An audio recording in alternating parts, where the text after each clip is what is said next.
maazị dibịa ekwugo nke ya. Ọ gịnị ka o kwuru? Okwu ya doro anya, anyị nụrụ ya.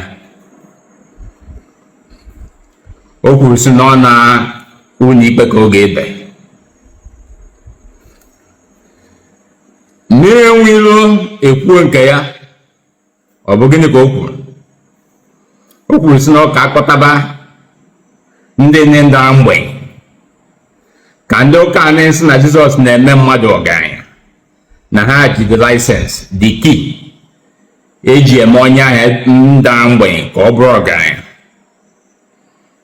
Mmiri enwe ilo nwa ọkala akwụ wee kwuo si o na orugo n'omume na si apụta kene ka emekene ive ahụ a na-ekwu ekwu n'ihu ọha na eze ka o doo anya. And unu ma na ndị ụka emewegwo ka a ga-asịzi n'ọsọ nwa akwụ mana uze bụ mbịalụ mbịalụ. Anyị ka nọkwa n'ala Igbo wee na-ekwu okwu Igbo, ebe Igbo kwuru si o na ọ bụrụ na ekweghị n'aka anaghị ama aka ka aka. Ọ na-abụ acharịta n'ụzọ amara dike. Kemgbe anyị pụtara ụwa ka anyị nọ na Jizọs na-agwọ ọya, ndị na-arụ na maternity Jizọs, ndị na-asaịn bel Jizọs ji agwọ ya wee bụrụ ndị fada, wee bụrụ ndị pastọ. Ọ ya mezi na ndị dibịa nche mgbọrọgwụ na mkpa akwụkwọ n'aka nji wee bụrụ ụmụ ekwensu. Onye gọrọ agọ. Maazị dibịa esi na ka eje gba afa na kọt. Mmiri enwe ilo nwa ọkala ga-ewee sị na ọ ka achịpụtazie mmadụ iri n'ala Igbo ndị ama na ụwa aganahụgo ha wee bụrụ mgbenye ka emekene ka amara ndị ga-ebu ụzọ ga-enwere ọkụ na ọgaranya maka na mmụọ dị ike. Odogwu akata ka ekwuo gị ọgọm sị na oheke bụ nnụnụ, ọ dịbu mbụ na-atụ nkwe ya wee bụrụzie ka mmiri akụ nzoro. Ọkwanụ mụ na dị asị na ive ndị ga-emechi na ya mee taa ka anyị fụ n'anya. Esi na ọ ya echi asị gị na echi dị n'ime na ụkwata batara ọkwa na-etete ya mere tata ka anyị fụ n'anya. Ha asịkwu na Jizọs na-agwọ ọya, na onwe ihe eji mgbọrọgwụ na mkpa akwụkwọ eme, na Chukwu nkere mgbọrọgwụ na mkpa akwụkwọ onye iberibe, na dibịa nchi ya n'aka wee na-agwọ ọya nwa ekwensu,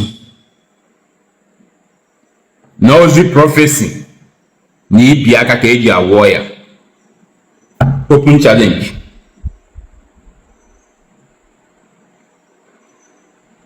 Onye ọbụla enwe fada nọ n'ala Igbo, achọghị m ịma ebe nke ichiri nke gị ewee kpọọ gị fada n'ụka, achọghị m ịma ebe isi. Onye ọbụla mbụ pastọ n'ala Igbo, achọghị m ịma ụka ị na-aka. Orugo na mme nne n'aka m, tim n'aka. Open challenge. Any steeti ọbụla ndị n'ala Igbo a choose. Dibịa ka m na-eme ka ị mara onye na-ekwu okwu. Steeti ọbụla ndị gị mma n'ala Igbo tim n'aka. Nọ n'olu na-adị na dị n'igwe na ọ na-adị mma ka adị n'igwe. Ndị otu Hosea, ndị otu Josephine, ndị otu Nehemaya, ndị otu Isaiah, ndị otu ụka Kristi, ndị otu John, ndị otu Josiah, ndị otu Nebukadneza na ndị otu Nehemaya,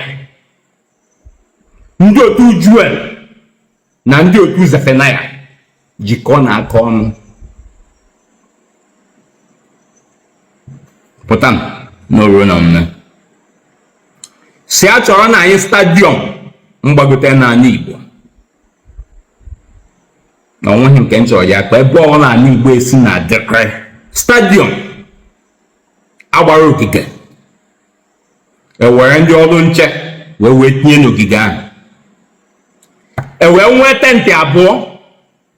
Tentị nka ga-abụ tentị ndị dibịa, tentị nka ga-abụ tentị ndị ụka, opposite tent na that field. Onwe ihe ọzọ nga na that field na anwụ tentị ndị ụka na tentị ndị dibịa.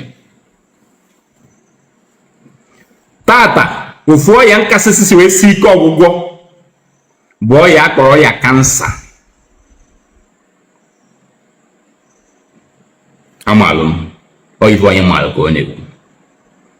Ọya ọzọ mgbagotelu nkasịsị ike bụ ọya kidney. Amalụ ọya na-abụ a ọ dị mma, o nwekwa ọzọ ha chọrọ ha tinyekwe ọya kara aka. Si kpọta ndị ahụ a na-eme dialysis, ọwụhụ ndị nke a sị na ha ka ga-enwe ya enwe, ndị nke nọ na medical check-up. Si kpọtara ha anyị one na ọnụ ọwụ na ya dị n'iri gbago ọ dị mma, maka o nwere ike iri ope mpe iri bụ 10. Si achịrị ebe nye ndị ka ohu chinye ndị otu ụka, achịrị ohu chinata na tent ndị nke dibịa, ewee hapụga anyị ebe ahụ. Sọọsọ ọpụpụ anyị ga na-apụ bụ ijeje weta mmanụ nsọ ahụ ha ji agwọ ọya ya olive oil, onye nke ya ngwọrọ ka o jee weta ya. Na ọpụpụ a ga na-apụwo ije weta mgbọrọgwụ na mkpa akwụkwọ. Kamera ga-eju everywhere na that field, ka ọ ga-abụ moto mbụ mgbọrọgwụ na mkpa akwụkwọ na-abata, ahụ ya na kamera ọ ga-adị ka BB gị na Naija live 24/7 1 month program. Ka ndị nka ndị otu nke Kristi ka ha nọ na tent nke ha na-ekpe ekpere otu ahụ ha si ekpe ekpere with olive oil na Bible. Ka anyị bụ ndị mgbọrọgwụ na mkpa akwụkwọ, ka anyị nọ na nke anyị wee na-agwọ with mgbọrọgwụ na mkpa akwụkwọ. Nke a na-esu esu ebe nke a ga na-anọga na-esu ya, nke a na-esi esi ebe nke anyị ga na-anọga na-esi ya. Kedu ndị anyị na-agwọ? Ndị na-egbu ndị nwere kidney issues na ndị na-egbu ndị nwere gịnị cancer issues. Ụmụ anyị na-egbu ndị ara ha na-elegwe ele, ọwụ nkwọ onye ma ọwụ ụmụ anyị nke ahụ njegbuo biopsy, ndị nke na-eme kemo ara ha bụ otu a, ma ọ bụ ndị nke ahụ ara ha legwere ele n'aha mmanụ. Onye anyị chọọ ụhụ na dọkịta sị a ga-ahụ ya n'anya, a ga-ahụ ya n'anya, Igbo ga-ahụ ya n'anya. Ka ha kpere ka ha si ekpe ka anyị gwa ka anyị si agwọ 1 month program. Ndị Igbo nwere ego, ndị Igbo ihe a na-eme n'ala Igbo na-adịghị mma, ị nọ na mba, ị nọ n'oru, gị wee sị na ịbụ nwa Igbo, ịbụrụ onye ụka bịa nye nkwado, ịbụrụ onye ọdịnala bịa nye nkwado 1 month program. Eti m n'aka ngwa ya mee. Steeti gọọmenti, lokal gọọmenti, unu ga-emenwuri nka. Ọ bụghị nke a ka unu ga-ahụ unu amanye sponsorship. Kedu companies nọ n'ala Igbo ndị Igbo nwe? Unu ga-emenwuri nka 1 month program. Ọwụ na ejebe ya bụ ije anyị okwuo, anyị bụ ndị dibịa, ọ bụrụ na anyị emegheta ha, ndị pastọ kwuo onye anyị ga-akwụ ha maka na ha menwuru ya. Ọ bụrụ na ndị pastọ emenwughị, anyị bụ ndị dibịa anyị okwuo ihe anyị a ga-akwụ anyị maka na anyị menwuru ya. Rotekwanụ ije ndị amụma Baal na ndị otu Kristi orejie. Asị m na ihe a ga-emechi ya mee tata. Kpọba onye ụka gị ahụ, kedu fada gị ahụ mma ekpe ekpere, kedu sista gị ahụ na-afụ Chukwu anya, kedu pastọ gị ahụ mkpụ ya na Jizọs ji ofu spoon na-eri nri. Kpọba ya oro na mme orejigwo. Ala Igbo asaragwo ọkụ, ọnwa ihe ahụ unu na-ezo ezo kemgbe ọ ga-apụta ife. Asị m mkpọrọ ya gbụwa nkwa ọ mụ na-ekwu odogwu akịta ka anya fụrụ mmụọ orejie. Asị m ka anyị tin n'aka a na-ebi ka ebie na nke a na-ana ka anyị na nke a.